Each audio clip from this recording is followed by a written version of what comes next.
All right, I see the Zoom room is filling up. It must be Wednesday morning at 9 o'clock. It's time for the Penn State Alumni Association's coffee hour. Welcome in, everybody. As always, we encourage you to tell us who you are and where you're zooming in from. You can drop that information in the chat box.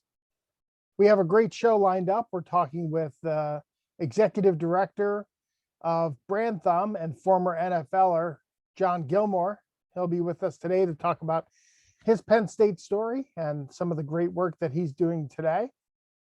If you have a question for John, go ahead and drop that in the Q&A box. We will try to get to all the questions that were either pre-submitted or come in through the Q&A. Thank you for joining the Penn State Alumni Association's coffee hour. We'll get started here in just a minute with John Gilmore, the Executive Director of Brandthumb and former star of the NFL. I see Dave Delosier down in Reading, John's hometown, his old stomping grounds down there. I see Sharnice Johnson from the Bronx, New York, joining us. Paul McConaughey, as always, joining us from State College, normally out of Cape Cod, Massachusetts, but back home here in Happy Valley.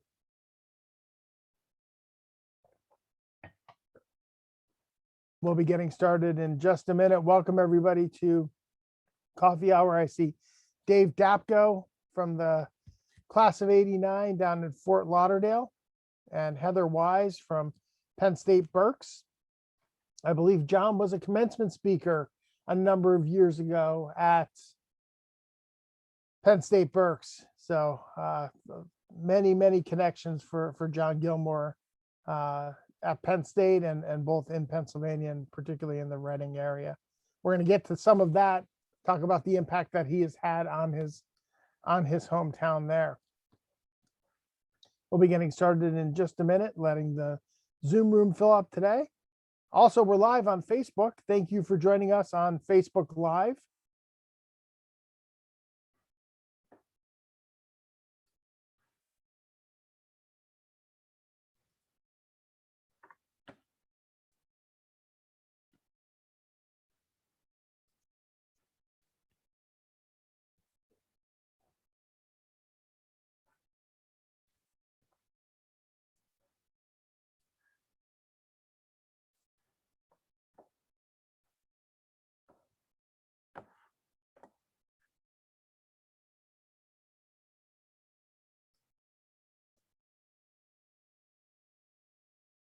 Where else would you rather be than a Zoom full of Penn Staters?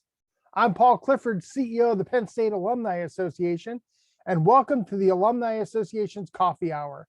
Each week right here on Coffee Hour, you can expect to hear the voices of Penn Staters talking about what they're passionate about, and you can expect to feel the pride and the power of the Penn State network. As always, we are recording this session and closed captions are available for this event. You can find information in the chat in Zoom or in the comments on Facebook on how you can activate closed captions for this event. Like I mentioned, today we're joined by John Gilmore. John is an accomplished business executive and NFL alumni with a strong reputation as a leader, innovative thinker, and team player. John is the founder and president of Brandthumb, a boutique marketing agency focused on building brands and developing innovative strategies to achieve outstanding results. What Brandthumb does is they connect clients to a unique network of marketing experts, business professionals, and professional athletes to drive brand recognition and loyalty. John graduated from Penn State in 2001, where he was a 4-year letterman on our football team. He went on to play 10 years in the NFL before retiring and then becoming a principal partner with Encore Select LLC, a manufacturer of wearables for major retail outlets and hot market sporting events. Please welcome John Gilmore to Coffee Hour. John, how are you this morning?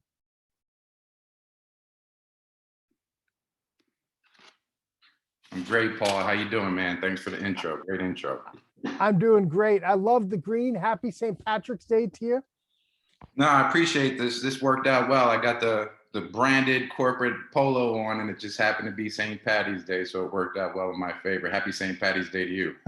That's fantastic. We're going to get to the work that you're doing with Brandthumb in just a couple minutes, but let's start right at the very beginning. You were recruited to play football at Penn State. How did you become a Nittany Lion? Well, that happened a long time ago, but it feels like just yesterday. I was class in 1997. So I started getting interest from colleges probably in 95. I'm a Berks County guy, Reading, Pennsylvania. I heard you shout out Penn State Berks. Shout out to all my people back there, Heather, David. I saw you guys pop in there. But I started getting recruited in 95. I had a coach that put together a nice little highlight tape, push it out to about a dozen schools. Penn State was actually one of the first to respond. I wasn't getting any offers, Paul, until Penn State offered. Once Penn State offers, everybody tends to follow. Right. But yeah, I had an uncle go to Penn State in '53. Prior to Joe Paterno being the head coach, Joe Paterno was the assistant at that time. So in my family, my uncle Bruce was always that guy. I had my dad had 13 brothers and sisters, 7 brothers, and Wow. all of them played football. And Bruce was like the guy because he went to Penn State. So I had to hear about it my entire life, and I always wanted to go to Penn State. And as soon as they offered, it was a no-brainer for me. So what are some of your favorite memories from your time on the gridiron at Penn State?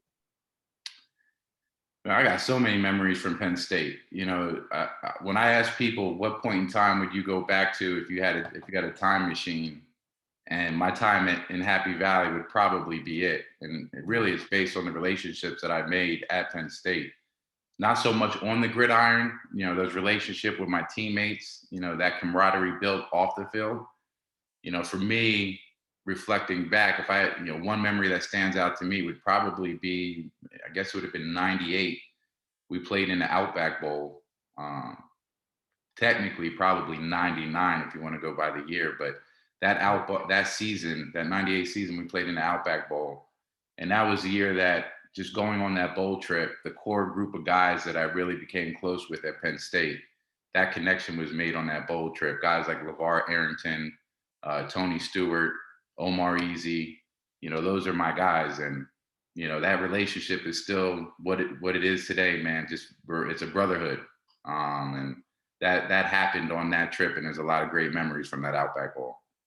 It's funny. That's the answer that we get from a lot of lettermen, right? None of them talk about the big catch that they had or the game-saving tackle. They talk about the relationships, right? They talked about the time getting to know each other off the field, right? They talked about the road trips and the bowl games and how those relationships were forged. And I think it's because that's what's left after the time playing on the field is over, right? It is those connections to other Penn Staters and those relationships that endure.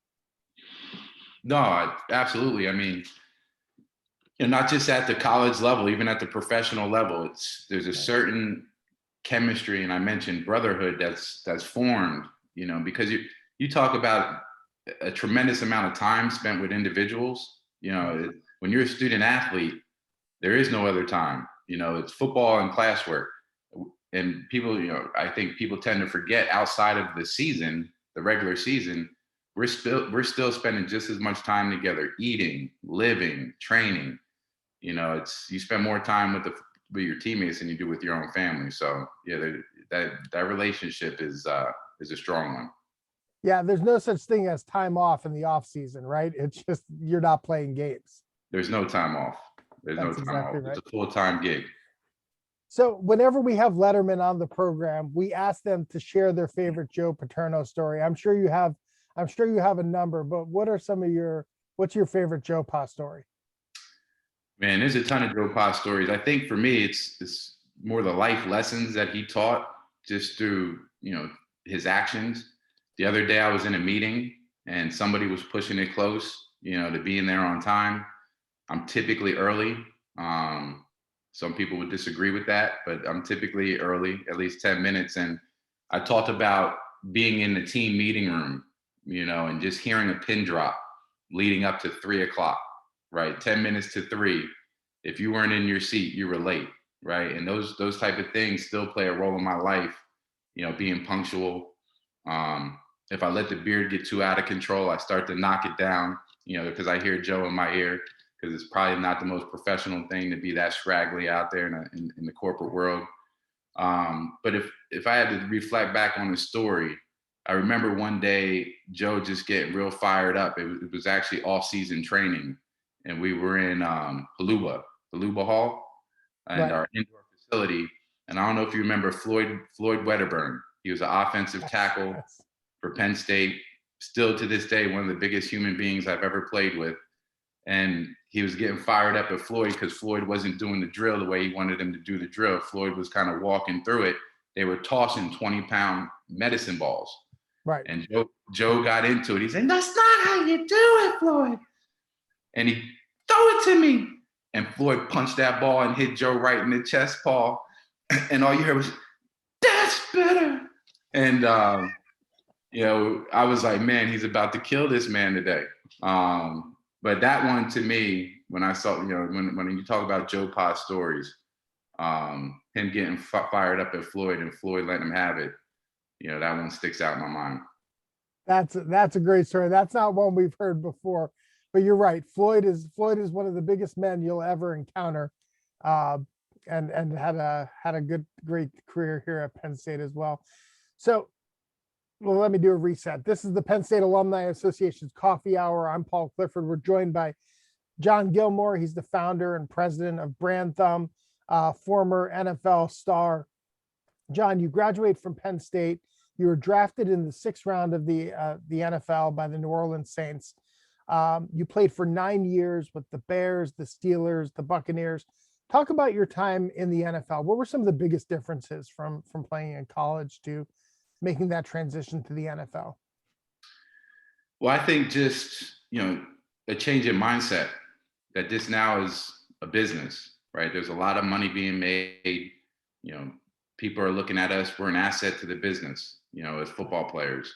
And we had to go out there and perform. And whether we put food on the table or not depended on basically our performance on the football field. And that's a mindset that we never had to take as college football players. You get a full ride scholarship. That's locked in.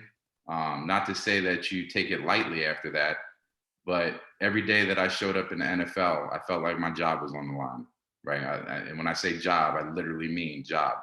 Yeah. So that was a big change for me. Obviously, the speed of the game. I typically say I was a blue collar worker in the NFL. A blocking tight end is not a guy that gets a lot of accolades. Right. And luckily for me, you mentioned that I got drafted by the Saints. I got drafted by the Saints in 2002, but I got released the last cut date. I've only got actually cut twice, as a rookie, and in my 10th season with the Steelers. I was in training camp in 2011 during that lockout season, which was a very interesting season. I was a 10-year vet, not sure if I would even find a home, but I found a home during training camp with the Steelers, and then they cut me, and then I played my last season with the Saints. So I got drafted a Saint, played 10 years in the NFL, and retired a Saint, but only played 1 year with the Saints. So on paper, it looked pretty sexy. Yeah. But I think the speed of the game, and just really wrapping my brain around the professionalism of the sport. I was a guy that really, a coachable guy. If I was told to do something, I just went out and did it. I didn't talk back. Luckily for me, early in my career, there was a general manager by the name of Jerry Angelo with the Bears. When I went up to Chicago, he said to me, he said, "Look, man, I didn't like what I saw in preseason down there in New Orleans on you." And he goes, "It didn't look like the John Gilmore I saw at Penn State." He goes, "I know what you're capable of doing." He goes, "I don't care if you catch one pass for the Chicago Bears. If you block the way I know you can block, you'll play 10 years in the NFL." And I took that to heart, Paul, man. And I just went out there and owned something that other tight ends at the time weren't willing to do. Yeah. And look, a 10-year career in the NFL is nothing to scoff at, right? The average NFL career, if you make it out of your first training camp, is about 3 years, right? You played 3 times longer than that. And I think, as I think back on your career, it's because you were willing to do the little things, right? It was, you played special teams, right? You were a blocking tight end. You did all the little things that often doesn't get shown on Sports Center, but is often what the key is to winning the game. Is that how you see your career? Is that you were able to do what the teams needed you to do, and that contributed to your longevity? I think that ties into that blue collar worker that I just mentioned. You Yeah. know, I brought my lunch pail to work every day. You know, it's again, I think I was in high school, maybe college, but I remember seeing an interview with Jerry Rice, and they asked Jerry Rice, one of the arguably the best receiver of all time, and they asked Jerry, they said, "Hey, how were you able to play at such a high level for so long?" And he said, "Every day I showed up to work, I felt like I was going to get cut." Yeah. Right. And if Jerry Rice felt like that, John Gilmore definitely should feel like that. And I just showed up every day, just, with that extra chip on my shoulder, knowing that this could be my last day. And again, I was fortunate for somebody to really articulate to me what they wanted from me. A lot of guys in the NFL and even in college, they have this, I'm a tight end, right? A tight end blocks and receives the ball. So, Right. I could have went into this saying, no, I'm the best receiving tight end in the NFL. That's what I want to be. And I could have chased that dream, which a lot of guys do, but I didn't. I had a guy that told me, this is what you're going to be. This is what you need to own. And I owned it. So I was fortunate in that instance that I had somebody clearly outline what their expectations were. Dave Delosier is putting messages in the comments here. Drew Brees retiring with 571 touchdown passes. He's saying one of his most memorable ones was one that he hit you over the middle for during your final season there in the NFL. Drew Brees, definitely a star, definitely a former Big Ten athlete as you were. But Dave Delosier is looking at the highlight films as we're talking here today. That's good. That touchdown, actually, I was probably the third or fourth read on that play. Right. And a testament to Drew Brees, this guy was the consummate pro. Even in my 10th season, I learned from Drew Brees. And this guy was consistent for 20 years. I've never seen anything like it. I prided myself on being the first one in the building at 6:15, 6:30. Mainly because I had to get rehab on something, Right. in year 10, playing all the special teams, being a blocking tight end, the neck wasn't holding up as well as it used to, Paul. So I had to get in there early to get the engine running. And I would walk by that tight end meeting room where the quarterbacks would meet when the tight ends weren't using it. And Drew would be in there at 6:15 in the morning, spitting sunflower seeds in a cup, like he'd been in there for the past hour and a half. And he had the other, and he dragged the backup quarterbacks in there with him. But that particular play, Jimmy Graham was the first read, and I was just kind of a decoy play action blocker. But Drew would do this thing during practice where, and I share this with a lot of young players. So if there's any coaches or young players tuning into this, every single play, if he completed a pass, he would hold his hands up and go through his entire progression after that pass was completed to know where all the wide receivers were aligned. Every single play. Now, he does it every time. And on a Friday before this game in Minnesota, he went through his progression and he came to me last and he pointed at me and he gave me this little, make sure you have your heads up on this play. And sure enough, man, they dialed that play up and Jimmy got jammed up at the line. And if you pull up that highlight, you can see me knock Jimmy out of the way and got in the end zone for that touchdown. So yes, I got on the board with Drew Brees, man, one of the greatest to do it. There we go. John, talk about, one of the things that I love after watching an NFL game is going on to social media, going on to Instagram, and you see the Penn Staters connecting with each other after the game, exchanging jerseys, right? Taking pictures. Talk about the network of Penn Staters that you would run into while you were in the league. Oh man, I mentioned LeVar Arrington, Mike Robb, Spice Adams. I played with Spice 5 years in Chicago. Brian Johnson, when he was with the Cardinals. I mean, there were so many guys, even guys that I didn't play with at Penn State. When you looked up the roster going into the game on that Tuesday or Wednesday, preparing for the game, I would always try and identify the Penn Staters just to make it a point to go up and say something after the game. And it was interesting for me, Paul, when I got into the NFL, I keep it humble, man. I'm not I'm not one of those guys that really put myself out there, stroke my ego. I try to fly under the radar. And when you're a rookie, everybody wants to know where you from, where you from, coaches and players alike, trainers, where you from. And every time I would mention Penn State, not thinking a big deal of it, you get a certain reaction, like, oh, you're from Penn State, right? You're a little bit better than all of us. And I felt that early in my career that they viewed Penn State athletes differently than most of these other college players. It's kind of probably similar nowadays to somebody saying I'm from Alabama, right? Right. So Right. you got a certain reaction when I played from players and coaches when you told them you were a Penn Stater. Yeah, look, I think that's the brand of the institution, but I also think that was the Joe Paterno brand, right? People say that about Alabama players because they know how good of a coach and how Nick Saban prepares his players, right? I think that's probably what they were referring to as, all right, this guy's coming to work because we know about the last guy he worked for and the standard that he had. So yeah, that doesn't surprise me. That's something we hear often from Letterman. As you talked about being humble uh, throughout your life, throughout your career, um, as your career was, during your time in the league, you were known for your work in the community. You're from Reading. You went to Wilson High School. Can you share a little bit about the work that you've been doing with the Gilmore Henny Community Fund? I know you started that back in 2010, 2011 timeframe with Chad Henne. First of all, I want to know how you and him work well together, a Penn State guy and a Michigan guy. But talk a little bit about the community fund and the impact that that's having in Reading. Well, first, I caught a lot of slack because Chad went to my high school. He's 5 years behind me, but we went to the same high school. And when he decommitted from Penn State, I caught a lot of heat for that up at Penn State. And I said, look, man, I'm not the recruiting coordinator around here. You need to talk to somebody else about that. That's not on me. But yeah, I mean, that Chad's name was a bad name in Penn State circles there for a little while.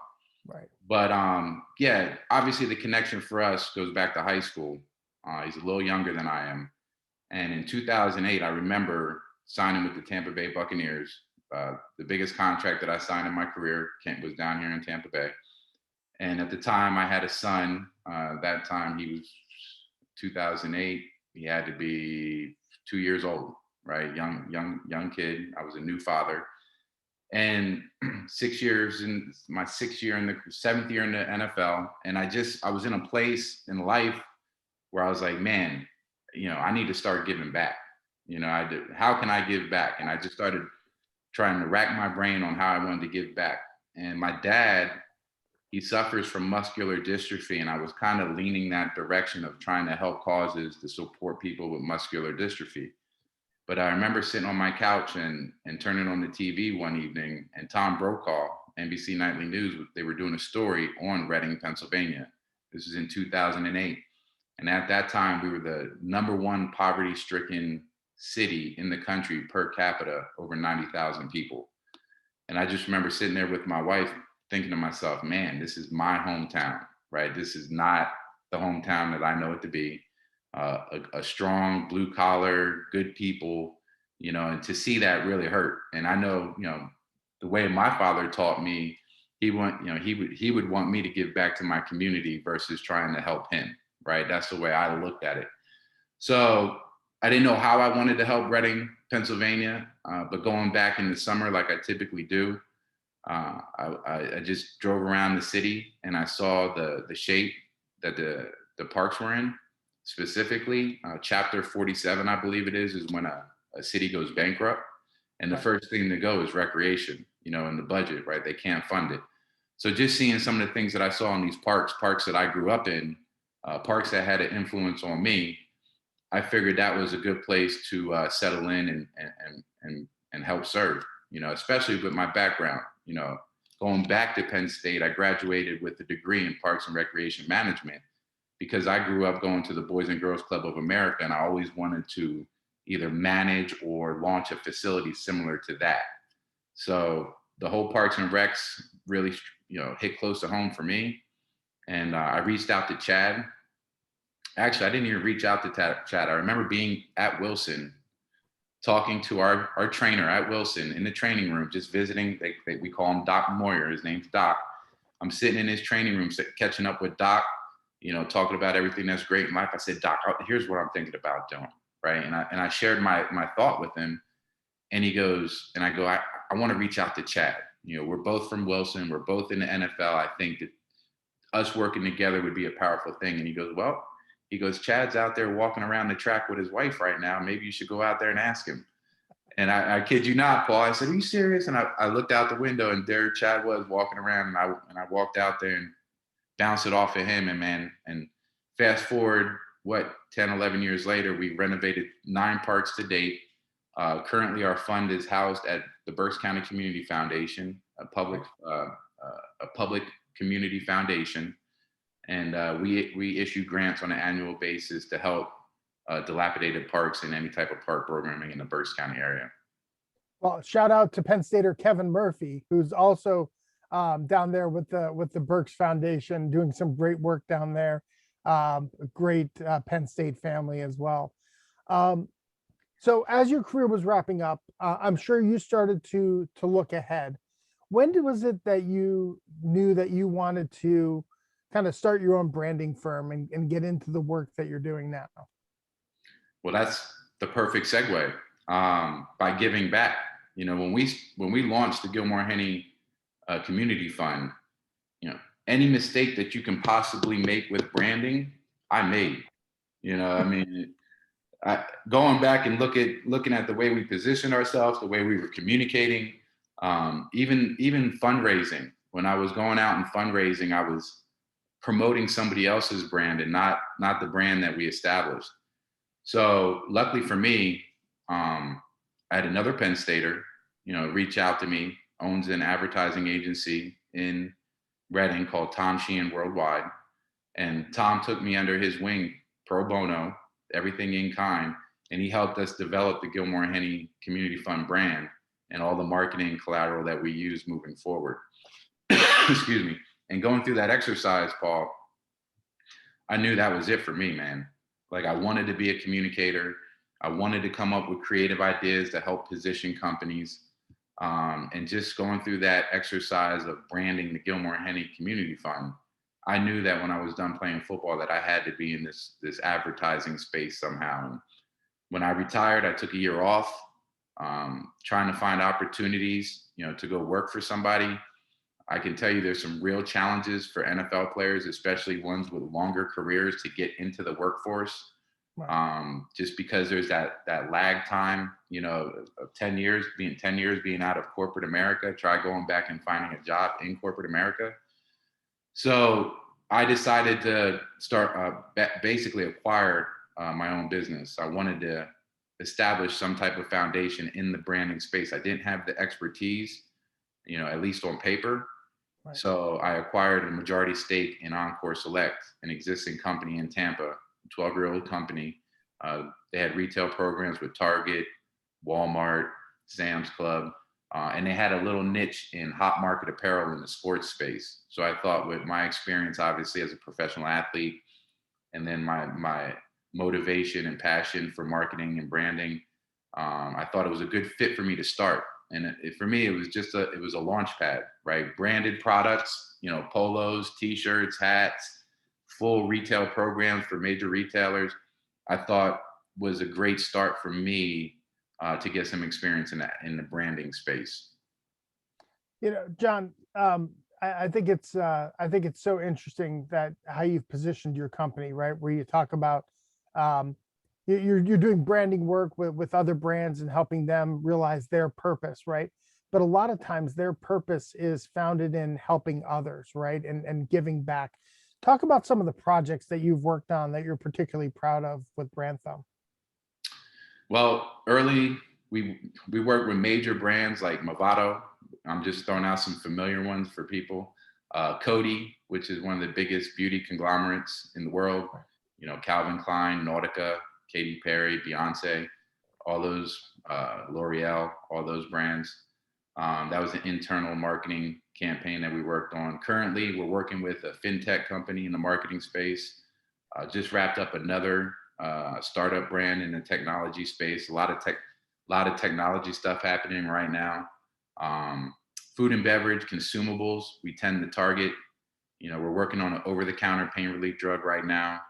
And one that I'm very proud of, when you talk about purpose-driven branding, it's something that I've been speaking about a lot lately, because in the new COVID world that we live in, Paul, if you don't find your place in the world on how you're giving back and how you're improving the world, right, from a brand standpoint, you're missing the boat, man, because consumers and the way we function and what we buy and and when we talk about brand loyalty, who we're loyal to, just the shift in mindset, especially with the younger consumers, it's all about what purpose are you really playing in the world, right? And a lot of companies right now are trying to figure that out, not just major brands, but even small and medium-sized businesses.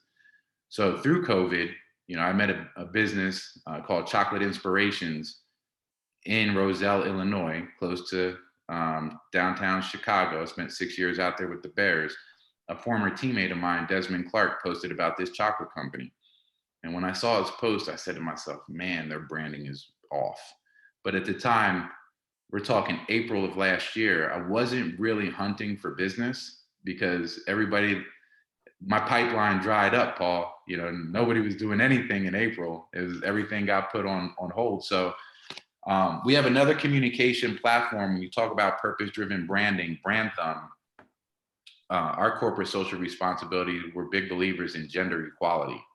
So we launched a communication platform called Appreciation, with the SHE in the middle instead of the CI, Appreciation. And you can check that out at appreciation.com. And really, as communicators, it's our way of giving back, right? Just communicating, basically communicating to men specifically that we have to show more gratitude towards women, in a simple phrase like appreciation, which means, to show gratitude. Right. So I thought that we could get a story on this mother-daughter duo in Roselle, Illinois, and the 15 years experience they had in the chocolate industry, and tell that story on appreciation, because at that time, we were just looking for content. We were kind of in a holding pattern as a company as well. We're trying to make it through this quarantine. And I hopped on the call with one of their principal owners, and through LinkedIn, just reached out. It was a cold outreach through LinkedIn, and she wanted to hop on a call, and it got very emotional. Lots of crying. I may have even gotten welled up a little bit listening to her dump on me. How are we going to make it through this? Not sure where we fit in. And meanwhile, she didn't realize that direct-to-consumer snack brands, because of COVID, were on the rise. And when you talk about products that people turn to when they're not feeling their best or they're feeling a little bit down, chocolate's probably at the top of the list. So I told her, I said, I think you have a great opportunity here. We just got to figure out how to position your brand. And fast forward to today, we launched Happy by Chocolate. You can check that out at happybychocolate.com. It's a women-owned business. We're partners. We're equity partners. We got in the foxhole with these ladies, and it's been a very interesting, very fun journey. I will say this, Paul. I know I'm a little biased, but my job is to look through objective lenses. Probably some of the best chocolate you've ever had.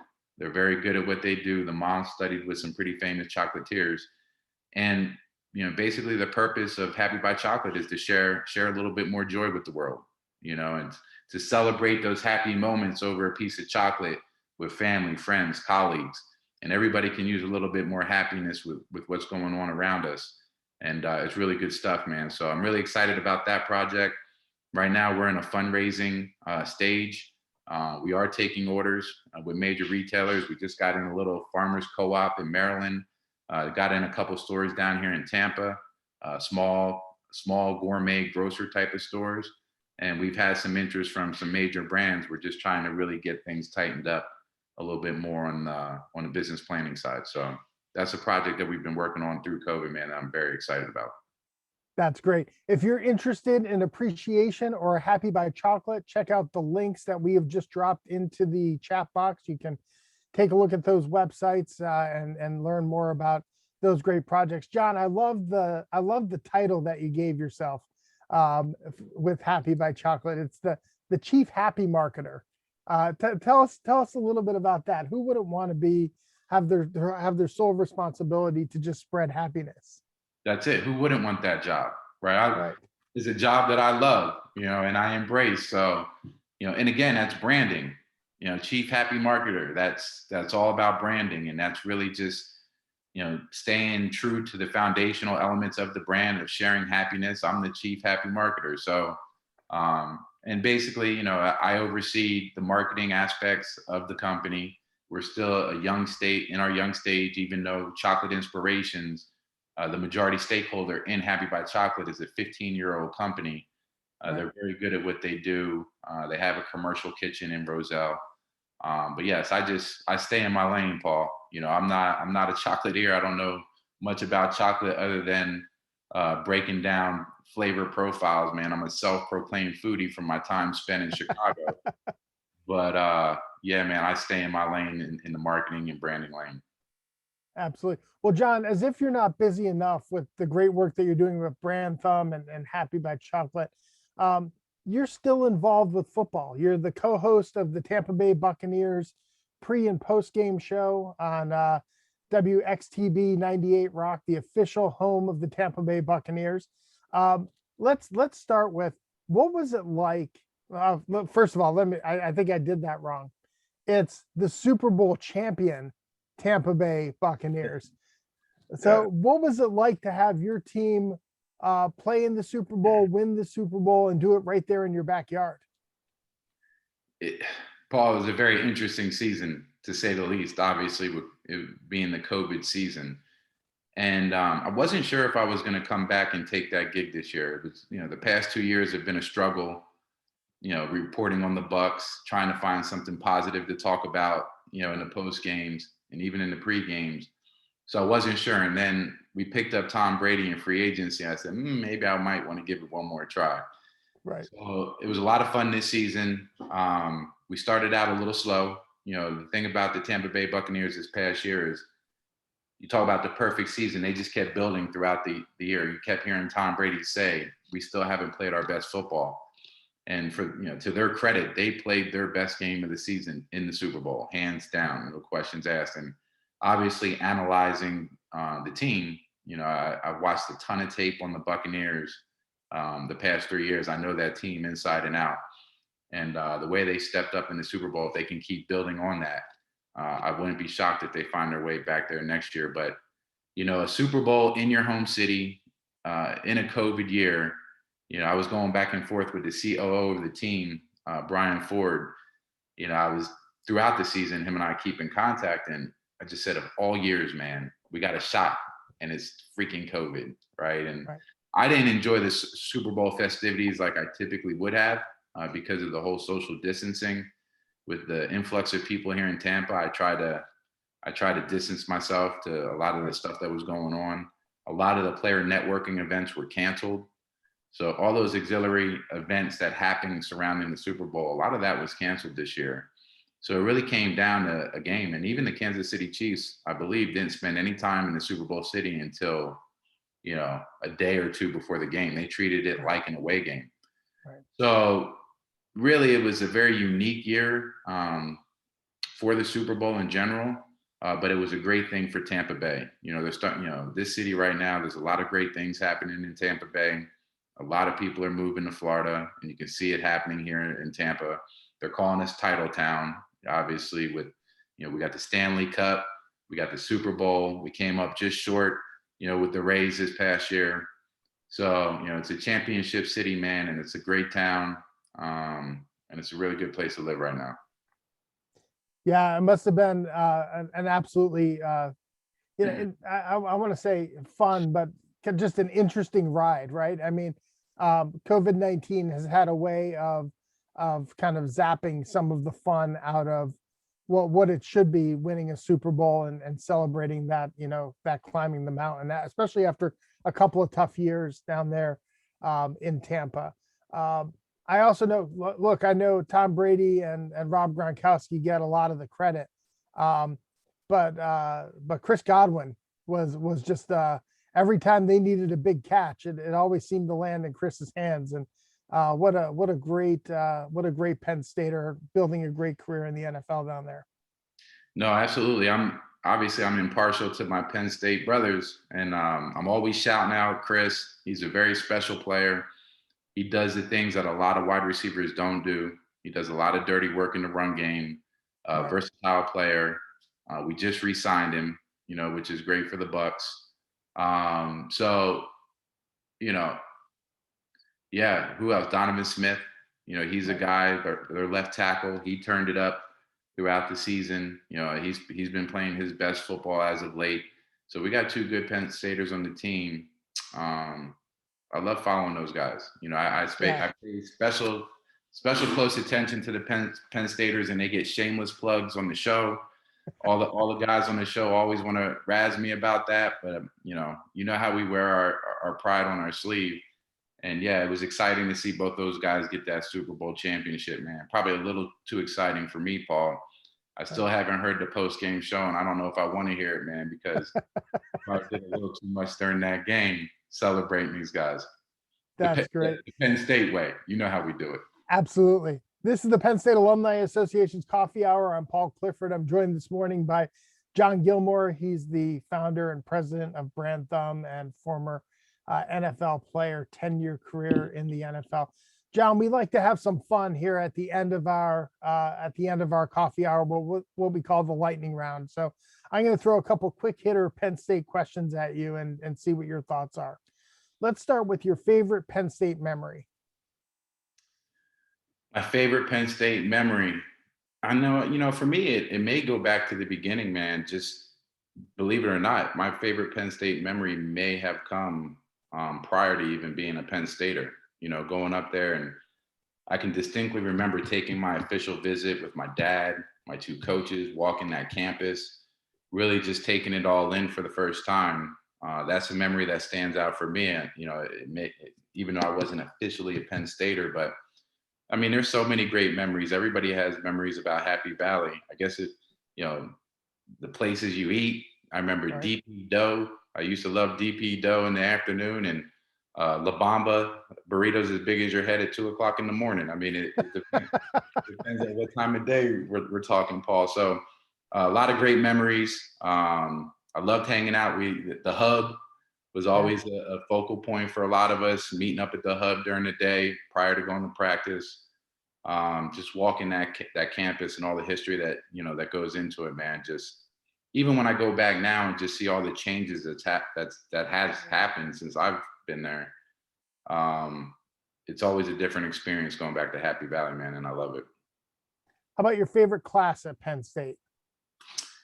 My favorite class. I have a few credits towards my master's, and I think after I graduated, maybe I started taking things a little bit more serious when it comes to like dialing in the classroom.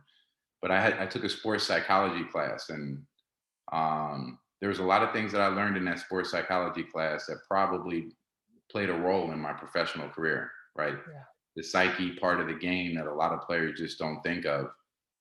But that was a class for me that I was excited about. I was excited to go to. I was excited to deliver on the work. But that one would probably be the most exciting class for me. Accounting 101. It wasn't accounting 101. I can tell you that much. Right. Yeah, I didn't expect like stat 201 or anything like that. If you can have dinner with anyone, who would it be and why? Ooh, that's a good one. Well, on the topic of Penn State, unselfishly speaking, I think Joe Pa would probably be on that list. Yeah. I'd like to sit down at dinner with him, ask him a few questions, but more importantly, just thank him, for everything that he's done for me and so many. I probably didn't do that the way that I would have liked to, in a very formal way of just thanking him and making sure that he knew that. He'd be on the list from a business standpoint. I'd love to sit down with Elon Musk and rack his brain. He's an interesting character. Jeff Bezos. I'm a fan of Jeff Bezos. I'm a fan of Dwayne "The Rock" Johnson, man. I'd love to sit down with The Rock, and see if he needs a stunt double. I mean, on certain movies. But all kidding aside, man, I'm a big fan of The Rock and his passion, right? And Right. the way that he communicates to the world and all the good that he does for people and his business savvy. He's a guy that I would love to sit down with. Michael Jordan, obviously being one of the greatest, I'd love to sit down with him. That would be the short list. That would be that would be a great dinner with all five of those people at one table. That Can you would be imagine Joe Paterno and Elon Musk at the same table? imagine that conversation. Yeah. Yeah, it would be crazy. What is your most unusual "we are" moment? Kind of an unexpected place that you heard "we are" kind of thrown at you that kind of caught you off guard. You weren't expecting a Penn State connection. Man, the thing about the "we are" is that could happen anywhere. It happens in Tampa. We could be in a grocery store wearing my Penn State hoodie and you catch the "we are." The other day I was registering my son for high school, and one of the substitute teachers was coming out, and I hit her with the "we are" because her whole car was just covered in Penn State paraphernalia, bumper stickers, flags, and yeah, I mean the "we are." That's what's great about that. When you talk about branding, obviously there's some other schools like Marshall that have owned the "we are," Right. but I don't think anybody owns it like we do. No, not even Very close. special call out. And when you hear it, man, you know exactly how to respond. Absolutely. Your favorite Penn State sport besides football? Oh, women's volleyball. Yeah, I mean, hands down, they're the best. How could you not like the best? absolutely. And how about your favorite flavor of creamery ice cream? I have a whey sensitivity. So I have an allergy to milk products like ice cream. Okay. So I didn't eat a lot of ice cream, but whenever I would go back to Reading, Pennsylvania, everybody would always request the peachy paterno. Make sure you come home with some of that peachy paterno. So I bought my fair share of peachy paterno back in the day. That is great. Well, John, I want to thank you. We have a question coming in here. Let's see. Oh my gosh. All right. David Delosier. This is a loaded question. There's only one right answer for this, John. But what is your favorite Penn State campus?